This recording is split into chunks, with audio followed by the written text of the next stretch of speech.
steht der Kühlschrank auf dem Tisch. Ich kann es euch zeigen. Wir haben Hochwasser in Portugal. Das Wasser kommt, der Fluss nähert sich.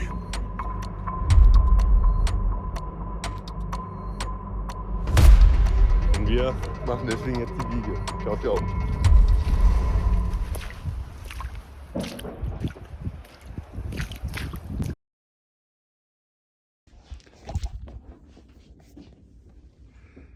Jo, was geht ab, Leute? Wir haben 4 am frühen Morgen, Montagmorgen, und wir haben Hochwasser in Portugal. Geil, hätte ich nicht erwartet, dass mich das noch einmal trifft in meinem Leben, dass ich das noch einmal erleben darf, da ich aus Koblenz abgehauen bin, die Biege gemacht habe und eigentlich diesem entflohen bin. Ja, jetzt könnt ihr hören, Feuerwehr ist schon da.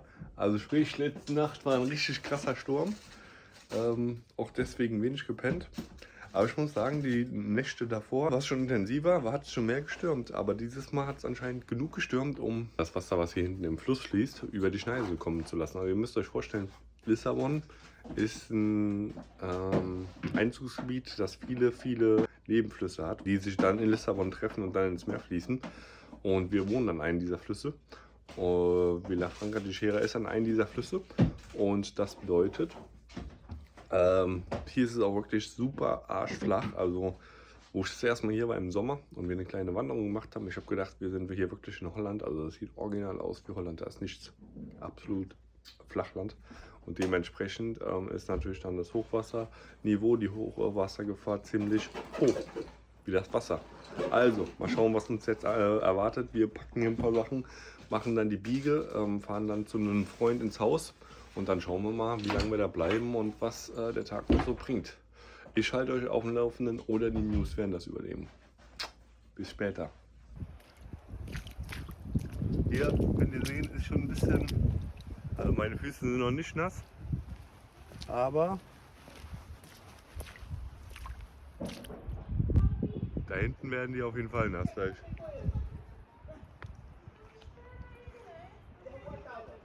Und wir machen deswegen jetzt die Biege. Schaut ihr auch. Also wir machen ja hier wirklich, wie soll ich sagen, herrlichen Journalismus, den wir hier betreiben auf meinem Kanal. Und dementsprechend kann ich euch sagen, hier in Vila Franca de Xera ist gar nichts los. Also die ganzen Überschwemmungen, die ich auch da in Social Media gesehen habe, die noch vor einer Stunde gepostet wurden, genau hier an diesem Ort, wo es wirklich gut überschwemmt sein soll, siehst du gar nichts. Da wurden wieder schön die Videos AI bearbeitet, um die Klicks hochzutreiben.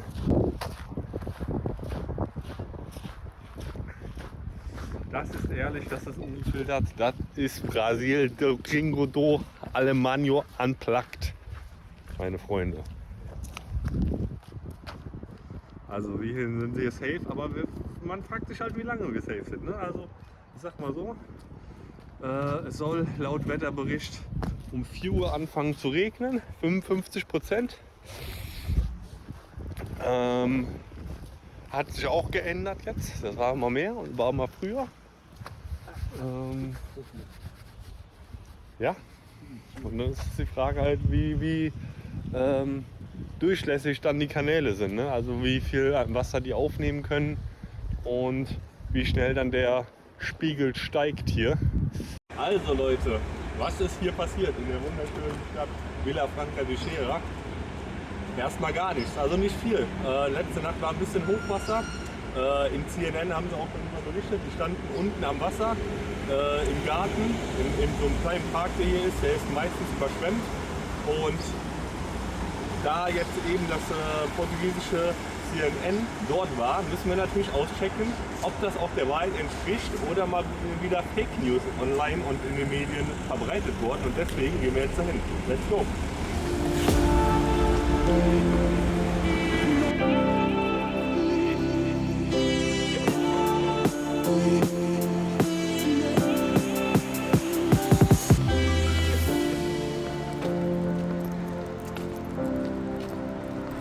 Da könnt ihr jetzt sehen, zum Beispiel, wie sie hier die Säcke ausgelegt haben, in ganz Vila Franca, um sich natürlich vor dem Fluten hier zu schützen. Und hier sieht man es auch wunderbar in der DNA-Klinik. Also so sieht das hier eigentlich überall aus in Villafranca de Xera.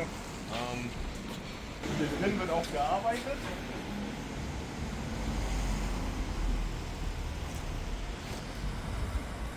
Ja, nee, sieht man nicht. Jedenfalls arbeiten die auch da drin und ja, so schützt man sich hier vor größeren Katastrophen, damit man auch so ein bisschen dem normalen Alltag noch entgegen kommen kann und da auch wirklich ein normales Leben haben kann und sich nicht hardcore fürchten muss, dass man hier weggeflutet wird.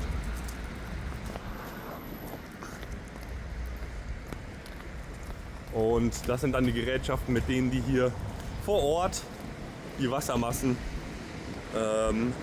die dann kommen irgendwann oder auch nicht, laut CNN sollen die ja schon da sein, auf jeden Fall mit denen die dann diese Wassermassen halt beseitigen und dann ein bisschen aufräumen. Also wir sind jetzt am Bahnhof angekommen von Villafranca de Xera. Ihr müsst euch vorstellen, hier sind die Gleise. Hier sind die Bahngleise. Auf der anderen Seite ist dann der Park, der überquert sein soll. Und das schauen wir uns jetzt mal an. Ja, ich will auf jeden Fall auch nicht abschreiten, dass es hier nicht irgendwie katastrophale Ereignisse gegeben hat. In Portugal, in Spanien und in Marokko mittlerweile auch. Also das will ich gar nicht bestreiten. Die Berichterstattung ist so ein bisschen over the top hier, auf jeden Fall was den Teil Villafranca de Xera angeht. Aber trotzdem natürlich an alle Victims, an alle Opfer, die da beteiligt sind. Das ist nicht leicht, ich kenne es ja selber aus Koblenz von den Hochwasserzeiten. Ist auf jeden Fall eine miese Situation, gerade für die Leute, die nicht vorbereitet sind auf sowas hier in Koblenz. Und am Rhein kennt man es ja, aber hier nicht. Und dementsprechend, ja, Glück auf an alle, die davon betroffen sind. Ich werde meine nächsten Gebete an euch richten, auf jeden Fall. Nur Liebe. Ja, wir sind jetzt hier auf jeden Fall oben auf der Brücke, die Gleise übersteigt, also beim Bahnübergang, und von hier hat man einen Ausblick über den Garten. Und man sieht halt auch da hinten ist schon gut was an Wasser angeschwemmt worden. Hier ist es trocken, große Pfützen, aber nichts Gravierendes. Das sind jetzt die Wassermassen, die von dem guten alten Leonardo gekommen sind. Der Leonardo, der wurde von der portugiesischen Regierung noch als kritisch eingestuft. Nächste Nacht kommt dann die Marta und tanzt mit dem Leonardo zusammen. Und die Marta, die wird schon als richtig gefährliche Bitch eingestuft. Und ja, deswegen die Unwetterwarnungen, die steigen jetzt für nächste Nacht nochmal, und dann kann es halt auch wirklich sein, dass das hier alles komplett überschwemmt ist. Und in der Nacht war tatsächlich der Wasserstand auch höher als jetzt am Tag. Ja, genau das ist der besagte Place, wo die Berichterstattung von CNN eben stattgefunden hat, und deswegen übernehmen wir jetzt einfach den guten alten Kanal und machen unsere eigenen News. YouTube Gringo do Brasil Berichterstattung. Wie ihr sehen könnt, wird hier eine Menge Scheiße weggeschwemmt. Wahrscheinlich Bäume, keine Ahnung, hoffentlich keine Menschen. Ich gehe mal davon aus, dass wir keine Menschen hier mit dabei haben. Auf jeden Fall ziemlich viel, was die Wassermassen mitgerissen haben.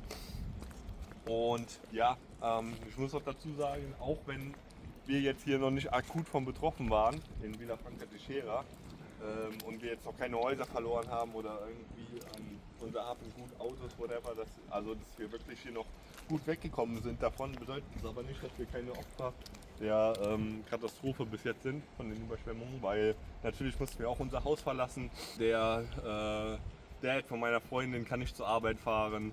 Der Freund, bei dem wir jetzt untergekommen sind, kann auch nicht zur Arbeit fahren, weil natürlich auch der Verkehr hier eingeschränkt ist, und dementsprechend natürlich glücklicherweise sind die Arbeitgeber damit einverstanden und können das nachvollziehen, aber nichtsdestotrotz sind wir eingeschränkt. Und uns geht es nicht alleine so, wir bangen natürlich auch um das Haus, wir wissen nicht, was damit passiert, was nächste Nacht, es könnte ja schon was da drin sein, was wir nicht wissen, da wir nicht da sind und da sind wir nicht die Einzigen.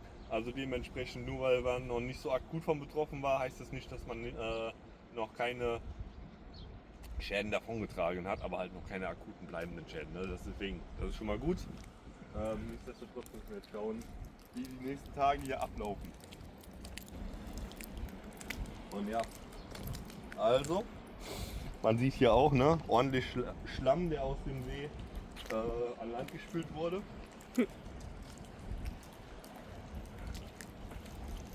Ach, und da hinten haben wir doch. Da sind sie ja dann doch noch. Wir haben den Platz gewechselt. Und CNN ist dann doch noch hier am Start und macht ihre Berichterstattung. Wir haben jetzt, glaube ich, tatsächlich den Platz gewechselt. Kann man das gut einfangen? Can you have this in your camera? I think they changed the place.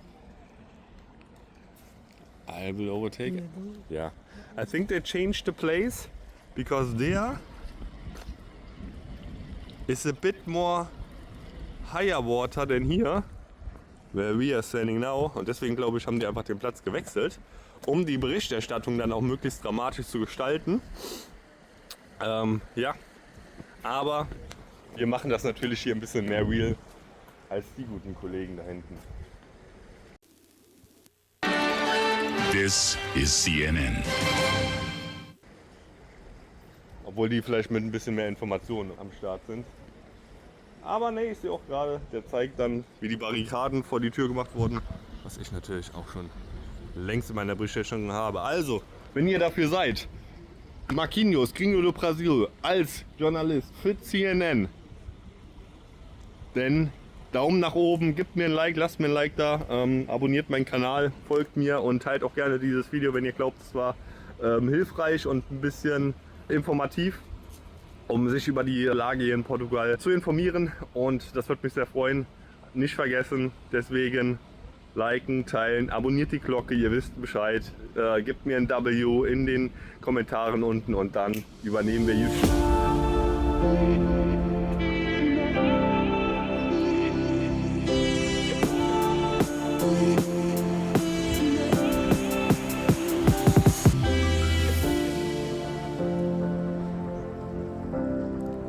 Ich will euch auch einfach mal gerade hier die Strömung zeigen, weil die schon extrem ist, muss man sagen. Ne? Wenn man den Rhein kennt, dann weiß man, wenn das vergleichsweise immer noch harmlos aussieht, dann ballert das aber auf jeden Fall auch schon rein.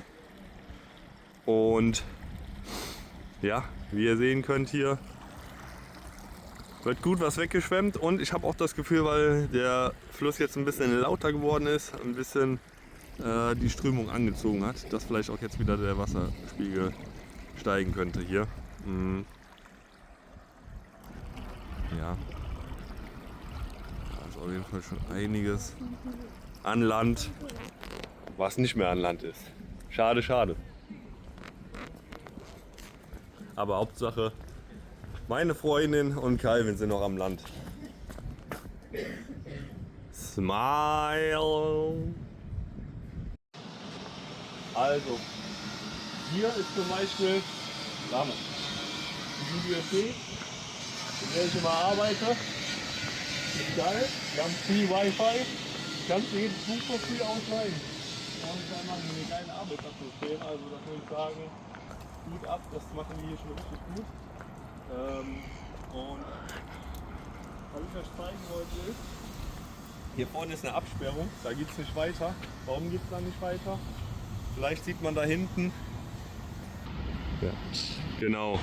Denn vielleicht da hinten seht ihr den Schilf und da ist halt super viel Wasser.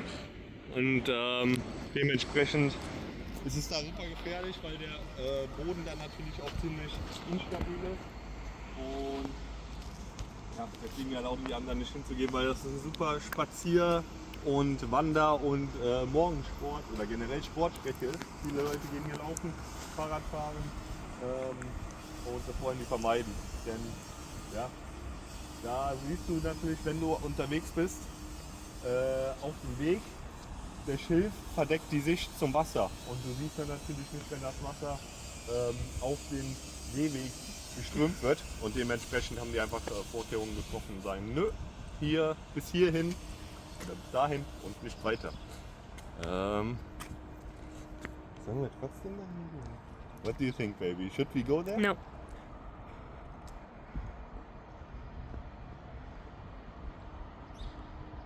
Da.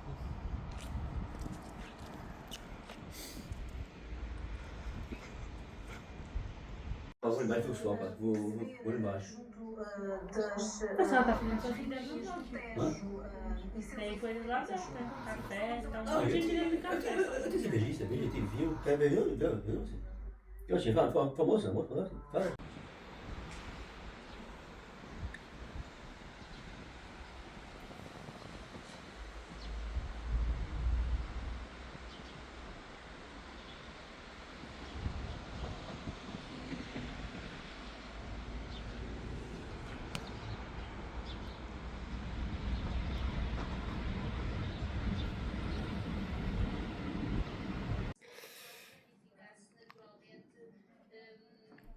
Ja, warum steht auf einmal der Gefrierschrank oben bei uns im Zimmer? Ich kann es euch zeigen. Und warum steht der Kühlschrank auf dem Tisch? Ich kann es euch zeigen. Wir müssen jetzt auf jeden Fall das Haus erneut verlassen. Es hat nämlich seitdem wir, ich gehe jetzt nochmal gerade hoch, das letzte Mal getan haben, in den frühen Morgenstunden. Es hat dann aufgehört, wir konnten zurück. Das war vorgestern, es hat aber gar nicht aufgehört zu regnen. Also seitdem regnet es eigentlich nonstop mit leichten Unterbrechungen. Jetzt gerade nicht, aber es soll gleich wieder richtig hardcore schütten ab 5 Uhr und dann auch bis morgen früh durch. Und der Wasserpegel soll dann auf jeden Fall so hoch sein, dass auch Wasser vielleicht hier ins Haus kommen kann. Und dementsprechend hauen wir jetzt ab, fahren jetzt ins Haus von einem Freund, von meiner Freundin und beziehungsweise den Eltern meiner Freundin, und dann schauen wir mal, wie lange wir da bleiben müssen. Und ja, es ist auf jeden Fall hardcore. Ich habe die Situation ehrlich gesagt ein bisschen unterschätzt am Anfang, wusste nicht, dass es so intensiv wird, dass Hochwassergefahr, ich meine, ich kenne das Haus Koblenz, ich habe auf dem Berg in Koblenz gewohnt, unten war aber immer um diese Jahreszeit, also Anfang Februar war immer Hochwasser. Nur dass das hier auch der Fall ist, habe ich erstens nicht erwartet, nicht vermutet, und zweitens ist das hier ein bisschen intensiver, weil wir halt auch direkt am Fluss leben und ganz Portugal durchweg an der Küste eigentlich das Problem gerade hat. Plus hinzu kommt noch, dass die Häuser in Portugal echt, ja, gracias a Deus, lieber Kapitalismus, da wird schön hier in Portugal nämlich, die Häuser werden so gebaut, dass sie da wirklich kein gutes Fundament haben. Wasser überall reinkommt, selbst bei den Häusern. Wir waren ja zuerst beim letzten Mal in der Wohnung, wo die noch ein bisschen auf dem Berg lag, aber trotzdem, selbst da hat es getropft in der Wohnung, im Wohnzimmer. Schön, hast du da schön gesehen, wie die Eimer ausgebreitet wurden. Ja, weil das Gebäude einfach so instabil war und so feucht, dass da einfach super schnell Wasser durchkommen ist und es da durchgetropft hat. Den Besitzer des Hauses wurde natürlich darüber in Kenntnis gesetzt, ja, den hat das aber wenig bis gar nicht interessiert, und genau so kann man sich das ungefähr vorstellen hier in Portugal, wie die Hauseigentümer mit Wohnungen umgehen, beziehungsweise wie die schon gebaut haben. Schnell, schnell, schnell, möglichst viel, möglichst hochziehen mit möglichst geringem Material- und Kostenaufwand, damit neue Leute eingezogen werden können, damit die Mietpreise erhöht werden können. Aber ja, wenn dann so eine bisschen leichte Naturkatastrophe jetzt gerade auftritt, dann hast du halt die Arsch geleckt. Und dann ja, sieht man, wie instabil und scheiße diese Häuser in Portugal gebaut wurden. Also deswegen ist das im Vergleich zu Deutschland ein bisschen katastrophaler, ein bisschen intensiver, und ja. Schauen wir mal, wo das Ganze hingeht. Schauen wir mal, wo wir jetzt hinfahren. Ich habe keine Ahnung, aber da das Handy mit dabei ist, seid ihr natürlich auch mit dabei. Ich bin auch dabei. Haben wir auf jeden Fall schon mal ein paar Vorkehrungen getroffen. Vorsorge muss sein. Oh. Und natürlich, die Sandsäcke werden hier auch ausgelegt. Você tem minha laptop e outra aqui? aqui dentro. Vai. The following day. Tagchen Leute!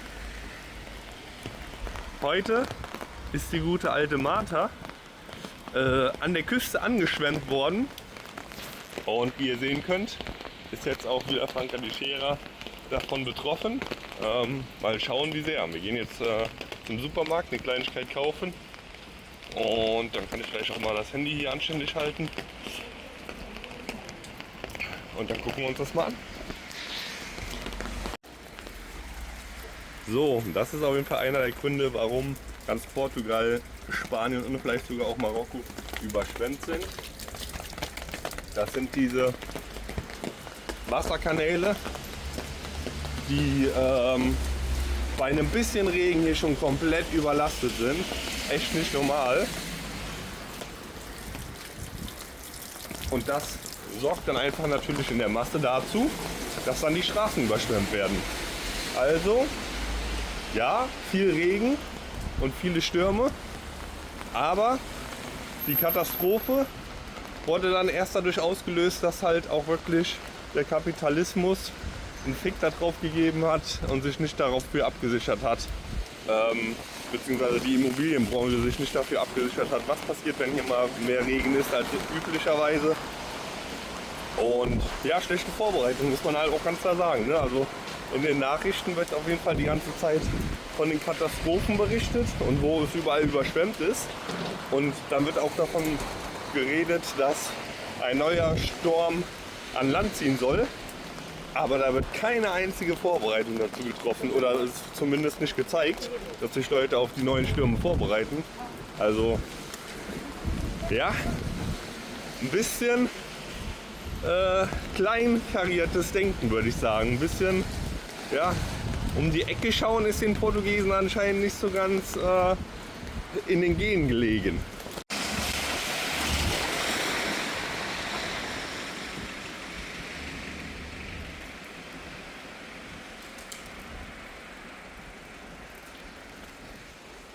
So, es hat jetzt hier auch aufgehört und vielleicht geht es nachher weiter mit dem Regen, wer weiß. Wir wissen es nicht, wir gehen auf jeden Fall zurück ins Haus. Der Martha war jetzt der letzte von den nordischen Regengöttern, die hier runtergekommen sind. Also wir hatten wirklich das ganze Ensemble. Von Christine über Ingrid, der Leonardo war auch dabei und die Martha jetzt nochmal zum Schluss. Und nachdem wir die Regengötter alle abgefrühstückt haben, können wir dann auch zurück ins Haus später. Und dann, wenn es uns dann nochmal erwischt, ja, Pech gehabt. Aber mehr als solche Pfützen sind hier jetzt erstmal nicht vorzufinden in Vila Franca di Scherer. Vielleicht im Haus, wir wissen es nicht. Wir waren ja nicht da seit gestern Abend. Und dementsprechend, also wir sind gestern Abend nochmal kurz zurück, um die Lage zu checken, da war nichts. Und dann werden wir das später auch nochmal tun und gucken dann. Gracias a Dios, nichts passiert bis jetzt. Ja, und alle anderen, die davon härter betroffen sind als wir. Ja, scheiße, echt scheiße. Tut mir echt leid, meine Gedanken sind bei euch, bei den Familien, von den Familien. Und ich hoffe, die bekommen genau dieselbe Unterstützung von freiwilligen Helfern, von dem ganzen Land, wie wir das damals bekommen haben. Wenn ich jetzt an Bad Neuenahr denke beispielsweise oder auch jedes Jahr in Koblenz, dann sind das schon starke Unterstützungen, die da vom Land, vom Staat und auch von Leuten aus dem Umfeld kommen. Und das wünsche ich den Leuten hier auf jeden Fall auch sehr. Ich schaue mal, was ich machen kann, ob ich mich da irgendwie betätigen kann. Und ja, dann hoffe ich, kriegen wir das Land hier schnell wieder auf Vordermann.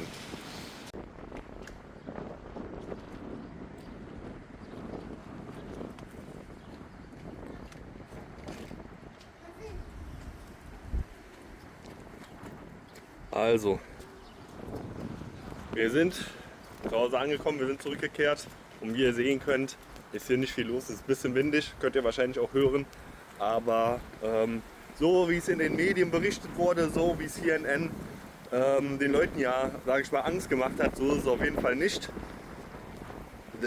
Ich habe zum Beispiel gestern Abend eine Nachricht bekommen auf mein Handy offiziell von der Feuerwehr, dass wir alle, die so in flussnahe wohnen, in Villa Franca di Sierra, das Haus verlassen sollen.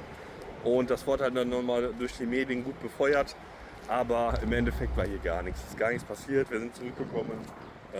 Ja, ist halt so ein bisschen nass, ne? Klar. Hat halt schon geregnet, aber auch nicht so, dass es jetzt die ganze Zeit durchgeregnet hat. Und ja, was soll ich sagen? Letztendlich wurde da viel über die Medien verbreitet, was einfach zumindest für meinen Teil, für unseren Teil hier in Villa Franca nicht der Wahrheit entspricht. Und ja, finde ich schade, dass man auch gerade in so Krisenzeiten dann nur um die Views, die Medienviews, die Medienklicks hochzutreiben, da ein bisschen Fehlinformationen streut. Deswegen, was kann ich euch sagen? Vertraut nicht den offiziellen Medien. Macht euch immer ein eigenes Bild von den Situationen, von Sachen, die ihr hört, wo ihr vielleicht denkt, okay, das ist interessant.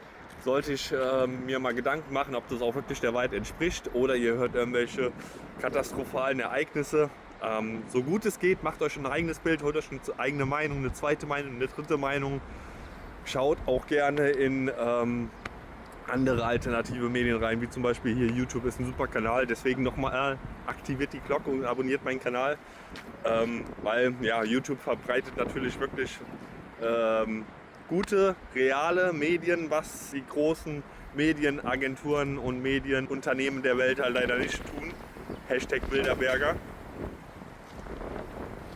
Ja, in diesem Sinne war es das für mir von dieser Seite erstmal bis jetzt. Und dann sehen wir uns beim nächsten Mal. Ich halte euch auf dem Laufenden und freue mich auf die nächsten Vlogs mit euch. Alles Liebe, nur Liebe. Ich liebe euch. Haut da rein.